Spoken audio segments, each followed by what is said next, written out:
नमस्कार विद्यार्थी मित्रांनो, स्पर्धा क्रीडा यूट्यूब चॅनल आपले परत स्वागत आहे. विद्यार्थी मित्रांनो, मागच्या लेक्चरमध्ये आपण फायनल रिझल्ट वगैरे कधी लागेल, कट ऑफ वगैरे किती लागेल, विद्यार्थी मित्रांनो सगळ्या गोष्टी राहिल्या. पण त्यामध्ये एक मेसेज आले मुलांचे की सेकंड रिस्पॉन्स शीट वगैरे कधी येणार आहे, क्लर्कची आणि निरीक्षकची. हा पॉईंट सांगायचा राहून गेला विद्यार्थी मित्रांनो. तोच पॉईंट आपण या लेक्चरमध्ये विद्यार्थी मित्रांनो मागच्या लेक्चरमध्ये आपण कट ऑफ बघितला आहे, पूर्ण कट ऑफ बघितला, कास्ट वाईज वगैरे क्लर्कचा आणि निरीक्षकचा दोन्ही पण आपण कट ऑफ बघितला. कास्ट वाईज डॉक्युमेंट वगैरे कोणते लागतात वगैरे सगळ्या गोष्टी विद्यार्थी मित्रांनो आपण त्या याच्यामध्ये बघितलं. म्हणजे तुमची जॉईनिंगची प्रोसेस वगैरे कशी असणार, ज्यांनी ते लेक्चर बघितलं नसेल ते बघून घ्यायचे. आणि या लेक्चरमध्ये विद्यार्थी मित्रांनो आपण हेच बघणार आहोत, सेकंड रिस्पॉन्स शीट वगैरे कधी येणार आहे. ज्यांनी तो आपला आधीचा व्हिडिओ बघला नसेल कट ऑफचा तो बघून घ्यायचा. यामध्ये आपण बघणार आहोत विद्यार्थी मित्रांनो आपण बघितलं निरीक्षकची आणि आता आपली क्लर्कची कधी आली होती रिस्पॉन्स शीट. क्लर्कची रिस्पॉन्स शीट आली होती विद्यार्थी मित्रांनो, बघितलं आपण. त्याच्यानंतर लगेच एक दिवसामध्ये आपल्या निरीक्षकची सुद्धा आली होती. विद्यार्थी मित्रांनो प्रोसेस कशी असते, आता क्लर्कला आपल्याला किती म्हणजे आपण बघितलं आपल्याला ऑब्जेक्शनसाठी थोडा आधी प्रॉब्लेम येत होता, नंतर बघितलं आपण ऑब्जेक्शनसाठी आपल्याला थोडा वेळ वाढून दिला. आणि आपल्याला क्लर्कला ऑब्जेक्शनसाठी वेळ कितीपर्यंत दिला होता, तर विद्यार्थी मित्रांनो आपल्याला इथे दिला होता 22 डिसेंबरपर्यंत आपल्याला क्लर्कला ऑब्जेक्शनसाठी वेळ वाढून दिला होता. कारण की स्टार्टिंगला थोडा प्रॉब्लेम येत असल्यामुळं आपल्याला तिथं डेट वाढून दिली होती. तसंच निरीक्षकचं काय केलं सुद्धा, निरीक्षकची सुद्धा डेट वाढून दिली होती. कारण निरीक्षकचा आधी म्हणजे प्रॉब्लेम येत होता, आपल्याला माहिती आहे आपल्याला 100 रुपये चार्ज करावं लागत होते आपल्याला हे देण्यासाठी, ऑब्जेक्शन घेण्यासाठी. बऱ्याच जणांनी घेतले असतील, कोणी घेतले असतील विद्यार्थी मित्रांनो. पण आपल्याला किती दिली होती आपण बघितलं, निरीक्षकची 25 डिसेंबरपर्यंत लास्ट दिली होती आपल्याला. काय तो ऑब्जेक्शनसाठी डेट वाढून दिली होती. आता बऱ्याच जणांनी विद्यार्थी मित्रांनो शक्यतो ऑब्जेक्शन सर्वच जणांनी घेतले, पण पहिली शिफ्ट, दुसरी शिफ्ट आणि तिसरी शिफ्ट विद्यार्थी मित्रांनो या शिफ्टला नॉर्मलायझेशनचा थोडा फायदा होणार आहे. आपण ती प्रोसेस बघणारच कधीपर्यंत रिझल्ट वगैरे काय लागेल हे आपण सगळ्या लेक्चरमध्ये बघणार. विद्यार्थी मित्रांनो बघा आता 25 डिसेंबरपर्यंत निरीक्षकला कशासाठी ऑब्जेक्शनसाठी लास्ट डेट 25 डिसेंबर दिली होती आणि क्लर्कची दिली होती 22 डिसेंबर. विद्यार्थी मित्र इथून पुढे जवळपास 7 ते 8 दिवसामध्ये ही सेकंड रिस्पॉन्स शीट येत असते विद्यार्थी मित्रांनो. आता क्लर्कची जर बघितलं तर क्लर्कची रिस्पॉन्स शीट आपल्याला आतापर्यंत यायला पाहिजे किंवा 1-2 दिवसामध्ये 2-3 दिवसामध्ये येऊनच जाईल विद्यार्थी मित्रांनो. कोणती क्लर्कची.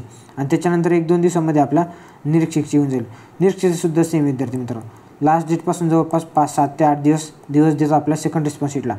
त्याच्यामुळे विद्यार्थी मित्रांनो या 2-3 दिवसामध्ये जवळपास दोन्हीच्या रिस्पॉन्स शीट येऊन जातील 2-4 दिवसामध्ये. आपल्या जानेवारीच्या जर लेट झाला तर जानेवारीच्या पहिल्या 2-3 तारखेला घेतील. पण शक्यतो आपल्या आता 30 डिसेंबर आहे, 1-2 दिवसात येऊनच जाईल. पण जास्तीत जास्त 5 जानेवारीच्या आत येऊन जायलाच पाहिजे कसा अंदाज आहे, त्याच्यामुळे येऊन जातील. आणि विद्यार्थी मित्रांनो 7 ते 8 दिवसामध्ये जवळपास जर बघितलं आपण तर सेकंड रिस्पॉन्स शीट येऊन जाईल. आणि विद्यार्थी मित्रांनो याच्यानंतर जर बघितलं आपण तर 1 ते 2 आठवड्यामध्ये विद्यार्थी मित्रांनो परत 1 ते 2 आठवड्यामध्ये आपला फायनल रिझल्ट लागून जाईल विद्यार्थी मित्रांनो. फायनल रिझल्ट लागून जाईल ते म्हणजे कसं माहिती आहे का विद्यार्थी मित्रांनो, विथ नॉर्मलायझेशन आपला 1-2 आठवड्यामध्ये फायनल रिझल्ट लागून जाईल. म्हणजे जमलंच तर आपला जानेवारीमध्ये विद्यार्थी मित्रांनो जानेवारीमध्ये आपला हा फायनल रिझल्ट लागू शकतो. आणि विद्यार्थी मित्रांनो जानेवारीमध्ये जर तुमचा फायनल रिझल्ट लागला समजा तर तिथून पुढे विद्यार्थी मित्रांनो 1-2 म्हणजे मार्चच्या आधी विद्यार्थी मित्रांनो मार्चमध्ये BMCचे इलेक्शनचे चान्सेस जास्त आहे. त्याच्यामुळं मार्चच्या आधी तुम्हाला तुमचं जॉईनिंगसुद्धा देऊ शकता विद्यार्थी मित्रांनो. जॉईनसुद्धा करून घेऊ शकतात तुम्हाला कधी, मार्चच्या आधी. कारण की मार्चमध्ये इलेक्शनचे जास्तीत जास्त आहे विद्यार्थी मित्रांनो. त्याच्यामुळे आपली सेकंड रिस्पॉन्स शीट जवळपास येऊन जाईल 2-4 दिवसामध्ये. त्याच्यानंतर 1-2 आठवड्यामध्ये तुमचा विथ नॉर्मलायझेशनसुद्धा आता बघू आपण नॉर्मलायझेशन वगैरे काय इफेक्ट होते नॉर्मलायझेशन ते सुद्धा बघणार आहे आपण. त्याच्यानंतर तुमचं नॉर्मलायझेशन 1-2 आठवड्यामध्ये नॉर्मलायझेशन विथ फायनल रिझल्ट लागून जाईल. म्हणजे विथ लिस्ट लागून जाईल तुमची फायनल रिझल्ट लिस्ट लागून जाईल. आणि त्याच्यानंतर विद्यार्थी मित्रांनो जानेवारीमध्ये तुमचं फायनल होऊनच जाईल. आणि फेब्रुवारी मार्चमध्ये तुमचे फायनल सिलेक्शनमध्ये जॉईनिंगचे चान्सेस जास्त आहेत. कारण की मार्चमध्ये BMCचे इलेक्शनचे चान्सेस जास्त असल्यामुळं तुमचं होऊनच जाईल. मला असं वाटतं मार्चपर्यंत म्हणजे जॉईनिंग तुम्हाला देऊन टाकतील. जानेवारीमध्ये तुमचा फायनल रिझल्ट लावून टाकतील आणि मार्चपर्यंत तुमचा जॉईनिंगचं फायनल. विद्यार्थी मित्रांनो आपण कट ऑफचं वगैरे बघितलं आहे.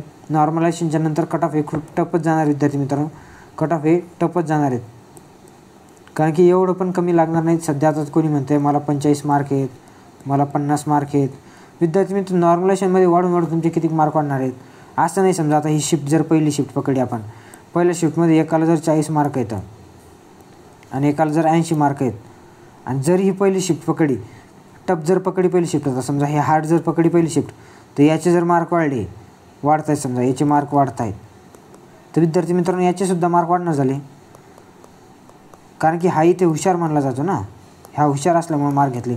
पण शिफ्ट टप मांडली ना, जसं याचे मार्क वाढणं झाली तशी याचीसुद्धा मार्क वाढणं झाली.